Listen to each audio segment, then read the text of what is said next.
আমরা প্রায়শই ভুলে যাই যে জীবন অনেক বড়, অনেক মহৎ।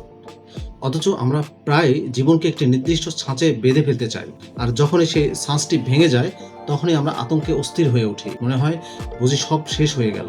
ক্যারিয়ারের একটি অধ্যায় সমাপ্ত হওয়া, দীর্ঘদিনের কোনো সম্পর্কের বিচ্ছেদ হওয়া কিংবা স্বপ্নের কোনো প্রকল্প ব্যর্থ হলে আমাদের চোখে কেবল ধোঁয়াশা তৈরি হয়। কিন্তু আমরা ভুলে যাই যে যেটাকে আপনি আজ জীবনের শেষ বলে মনে করছেন, মহাবিশ্বের নিয়মে তা আসলে নতুন কোনো সম্ভাবনার শুরু মাত্র।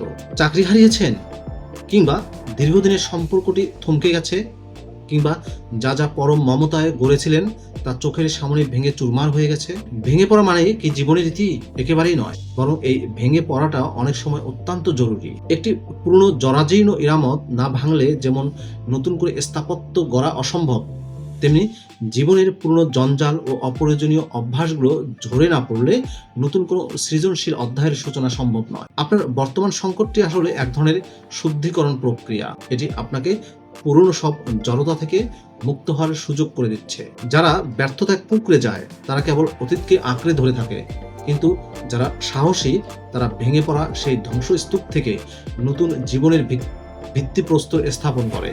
আপনার প্রতিটি ব্যর্থতা আসলে অভিজ্ঞতার একটি মূল্যবান উপাদান, যা আপনাকে আগের চেয়ে অনেক বেশি শক্তিশালী এবং বিচক্ষণ করে তুলছে। তাই বিষণ্ণতাকে প্রশ্রয় দেবেন না। যে শূন্যতা আজ আপনাকে ঘিরে ধরেছে তা আসলে নতুন কিছু সৃষ্টির জন্য প্রয়োজনীয় এক খালি ক্যানভাস। নিজের উপর আস্থা রাখুন।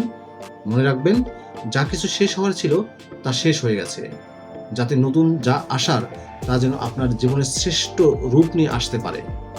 এটি কোনো জ্যোতিচিহ্ন নয়, এটি আপনার জীবনের নতুন এক অধ্যায়ের শুরুমাত্র। আপনার সেরা সময়টি এখনো কাটেনি, বরং সে আপনার প্রতিটি নতুন পদক্ষেপের অপেক্ষায় দাঁড়িয়ে আছে। নতুন করে শুরু করার শ্রেষ্ঠ সময় হচ্ছে এখনই।